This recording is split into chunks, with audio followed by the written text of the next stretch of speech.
नमस्कार, आप सभी प्यारे विद्यार्थियों का स्वागत है सीयूईटी यूजी स्टडी कैपिटल के इस हमारे यूट्यूब चैनल पर।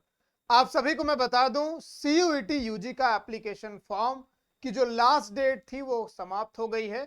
7 तारीख यानी कि आज, अगर ये वीडियो आपको मिल रही होगी तो आज पेमेंट का आखिरी दिन था। मैं आपको दिखाना चाहूंगा, थोड़ा सा पहले मैं आपको पूरी बातें बता देता हूं। ये वो दिन है जब आपका एप्लीकेशन फॉर्म आया था। 3 जनवरी से 30 जनवरी तक आपका लास्ट डेट बताया गया था। उसके ठीक बाद आपकी दूसरी नोटिस आती है जहां पे आपको बताया जाता है कि आपका जो एप्लीकेशन फॉर्म फिल करने की लास्ट डेट है वो एक्सटेंड की गई है 4 फरवरी तक। अब क्या सर कोई संभावनाएं हैं फॉर्म फिल करने की? तो एक शब्दों में उसका जवाब है नहीं, क्योंकि इसके पहले मैंने तमाम वीडियोस के माध्यम से आपको बताया था, सूचित किया था कि आपका एप्लीकेशन फॉर्म आ गया है, भर लीजिए। डेट एक्सटेंड हुई, डेट एक्सटेंड होने की जानकारी मैंने आपको दी थी। तो लगातार हम आपको सूचना पे सूचना दिए जा रहे थे। तो अब इसके बाद नहीं संभावनाएं हैं। जिन जिन भी बच्चों ने रजिस्ट्रेशन कर रखा था उनको भी ये फाइनल पेमेंट करने की जो डेट है वो 7 फरवरी यानी कि आज तक थी। अब इसके बाद अब अगर आपने अपने एप्लीकेशन फॉर्म में कोई गलती कर रखी है तो आप करेक्शन कर सकते हैं। आपको 9 से लेके 11, 9, 10, 11 आपको 3 दिनों का पूरा समय दिया जाएगा। आप अपने फॉर्म को करेक्ट कर सकते हैं। फिलहाल हमारे वीडियो का आज का ये टॉपिक नहीं है। हमारे वीडियो का टॉपिक एकदम सिंपल सा है कि अगर आपने एप्लीकेशन फॉर्म फिल कर लिया है तो अब आपको आगे क्या करना है। आपके लिए महत्वपूर्ण जानकारी कुछ मैं देने वाला हूं और साथ में कुछ आपको महत्वपूर्ण बातें भी बताने वाला हूं। जो सीयूईटी यूजी 2025 में बच्चे जो गलतियां किए थे उन गलतियों को भी मैं आप सभी के बीच में रखूंगा, जो आप सभी जानेंगे, समझेंगे और 2026 में आशा करेंगे कि आप सभी ये गलती नहीं करेंगे और अपना जो है एडमिशन वो टॉप सेंट्रल यूनिवर्सिटीज में लेके रहेंगे। चलिए मैं बताता हूं क्या।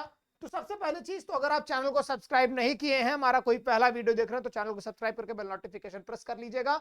और अगर कोई समस्या है आपको प्रिपरेशन के संबंधित या प्रिपरेशन में कोई भी दिक्कत आ रही है तो हमारे इस कॉन्टैक्ट नंबर पर आप कॉन्टैक्ट कर सकते हैं।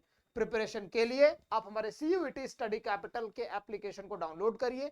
वहां पे आपको हर एक तरह के कोर्सेज, चाहे आप BA, BSc, BCom, BLLB, BVoc किसी के लिए भी ढूंढ रहे हो, वो आपको यहाँ पे हमारे एप्लीकेशन पे मिल जाएगा। आप प्रिपेयर करिए।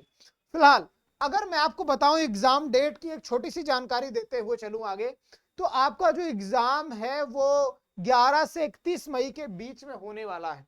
तो सर अगर देखा जाए तो समय आपके पास में कितना बचा है? फरवरी को भी मगर अगर कैलकुलेट कर लूं तो फेब, मार्च और अप्रैल, फिर आपका मई आ जाएगा। यानी कि कुल मिलाकर अगर ओवरऑल देखा जाए तो 3 माह का आपके पास में पूरा का पूरा समय शेष बचा हुआ है। इन 3 महीनों में आपको क्या करना है, किस तरीके से आपको तैयारी करनी है? पहली चीज तो 2 तरह के बच्चे अभी बचे होंगे। पहले वो छात्र होंगे जिन्होंने अपनी तैयारी जो है जीरो से स्टार्ट करना होगा, और कुछ ऐसे बच्चे होंगे जो अभी बोर्ड की तैयारी में एकदम पूरी तरीके से डेडिकेटेड होंगे, लगे होंगे। तो मैं आपको दोनों तरह के बच्चों की बात बताऊंगा, पूरी स्टोरी समझाऊंगा। पहले आप एक बात ये समझ लीजिए कि अगर आप 12th के बाद सीयूईटी दे रहे हैं या 12th अपीयर हैं, आप सीयूईटी दे रहे हैं, तो आप ये बिल्कुल मान के मत चलिएगा कि आपकी प्रिपरेशन जीरो से आपको स्टार्ट करनी है। कई बच्चे गलती यही करते हैं कि उनको लगता है कि सर सीयूईटी के लिए पढ़ना है तो हमें जीरो से स्टार्ट करना होगा। नहीं, बिल्कुल गलत बात है। अगर आप सीयूईटी के लिए पढ़ रहे हैं तो आपको जीरो से कभी नहीं शुरू करना होगा, क्योंकि आपका जो डोमेन होता है पूरा का पूरा क्लास 12th का ही होता है। यहाँ पे कोई भी क्लास 11th की चीजें नहीं पूछी जाती हैं। तो अगर आप क्लास 12th बोर्ड के लिए भी पढ़ रहे हैं तो आपका सिलेबस वही सेम है। इनफैक्ट मैं ये कहूं तो 12th बोर्ड के कंपैरिजन में भी सीयूईटी का सिलेबस छोटा है। बस जरूरत किस चीज की है? प्रैक्टिस की। किस चीज की प्रैक्टिस सर? एमसीक्यूज की प्रैक्टिस की। क्योंकि सीयूईटी आपसे क्या पूछता है? आपसे एमसीक्यूज पूछता है। और एमसीक्यूज में भी कैसे एमसीक्यूज पूछता है? आपके अलग अलग तरह के जो असर्सर रीजनिंग होते हैं, आपके न्यूमेरिकल्स होते हैं, अगर डोमेन सब्जेक्ट में मैं बात करूं तो इस तरीके से आपसे चीजें पूछा जाता है। तो थोड़ी सी कॉम्प्लेक्स चीजें होती है, लेकिन अगर आप स्टार्ट करेंगे तो अपनी तैयारी को जीरो से मत करिएगा। आप अपनी तैयारी को एक अच्छा उड़ान पहले ही दे चुके हैं, ये मानिएगा, और फिर स्टार्ट करिएगा। 3 चीजें मैं आपको बताने वाला हूं, 3 महीने की अलग अलग कहानी बताने वाला हूं। आपके पास में अभी आपका फेब का महीना पूरा बचा हुआ है, मार्च है, फिर आपके पास में अप्रैल है, ठीक है। मई को मैं जीरो काउंट करता हूं, कुछ नहीं है मई, क्योंकि मई में ही आपका एग्जाम है, 2-4 दिन का समय है, उसमें अपने स्वास्थ्य का ख्याल रखना है। उसमें आपके जो बचे हुए रिवीजन है वही सब करना है। पहली चीज तो अगर आप अपनी तैयारी कर रहे हैं सीयूईटी को लेके, तो आप चाहे डोमेन पढ़ रहे हो, चाहे वो आप जनरल एप्टीट्यूड टेस्ट पढ़ रहे हो, चाहे आप लैंग्वेज पढ़ रहे हो, कभी भी आप ये मत सोचिएगा कि पढ़ते वक्त सिर्फ वीडियो लेक्चर्स देखें। अपने नोट्स बनाते चलिएगा। क्या सर इतना समय है क्या कि पूरा मैं अभी अभी नोट्स बना लूंगा? तो नहीं, ये मैं पहले महीने की बात कर रहा हूं जहां आप अपने सिलेबस को कवर कर रहे होंगे, और सिलेबस कवर करने के साथ साथ आप अपने नोट्स, जिसे हम शॉर्ट नोट्स बोलेंगे, वो आप बना रहे होंगे। जो डोमेन सब्जेक्ट में आपके मैथमेटिकल सब्जेक्ट्स हैं, या जीएटी में कुछ आपके कॉम्प्लेक्स मैथमेटिक्स की जो चीजें पूछी जाती हैं, उनके लिए आपको फॉर्मूला सीट बनानी है। सर ये क्यों बनाना है? इसलिए कि जब आपका दूसरा महीना आए तो दूसरे महीने में आपको करनी होगी जोरदार प्रैक्टिस, और इस प्रैक्टिस के साथ में आपको प्रीवियस ईयर क्वेश्चन सॉल्व करने होंगे। कहां मिलेंगे सर? आप हमारे टेलीग्राम चैनल पर जाइए, हम आपको वहां पे आपको लिंक देंगे जहां पे आपको पूरे प्रीवियस ईयर क्वेश्चन मिल जाएंगे। टेलीग्राम चैनल का लिंक डिस्क्रिप्शन बॉक्स में दिया गया है।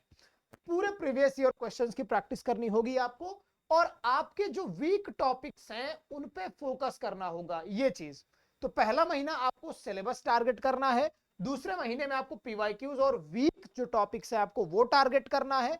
प्रैक्टिस करते रहना है, रिवीजन रेगुलर चलता रहेगा। और रिवीजन का आसान तरीका यही है कि अगर आपके पास में नोट्स है, शॉर्ट नोट्स है और फॉर्मूला सीट है, तो आप बेहतर तरीके से रिवीजन अपना कर पाएंगे। अगर आप बार बार वही बुक के पूरे नोट्स को जो आपने कॉपी में बना रखे हैं वो पढ़ेंगे, तो that will be very confusing, और आपके पास में इतना समय अभी नहीं बचा है कि आप बार बार चीजों को उठा के पढ़ सके। तो आगे मैं बताऊं, तीसरे महीने में जब आप प्रवेश करेंगे तो तीसरा महीना आपके लिए बेहद इंपॉर्टेंट होने वाला है, जहां आपको सिर्फ और सिर्फ आपके वही शॉर्ट नोट्स को देखना है। ठीक है, शॉर्ट नोट्स को देखना है, रिवीजन करना है। रिवीजन आपके लिए जरूरी है भाई, तो रिवीजन आपका डेली होना जरूरी है। साथ में अब आपको मॉक टेस्ट लगाना है। आपका सिलेबस कंप्लीट हो चुका है, आपने प्रीवियस ईयर क्वेश्चन देख लिया कि सीयूईटी कैसे कैसे क्वेश्चन आपसे पूछता है। अब आप मॉक टेस्ट पे आ जाइए। मॉक टेस्ट का लेवल हमेशा आपका रहना चाहिए सीयूईटी के लेवल के अप का, यानी कि कभी भी सीयूईटी के स्टैंडर्ड के जब आप क्वेश्चंस करेंगे तो आप थोड़ा सा अपने प्रिपरेशन को पीछे रखेंगे।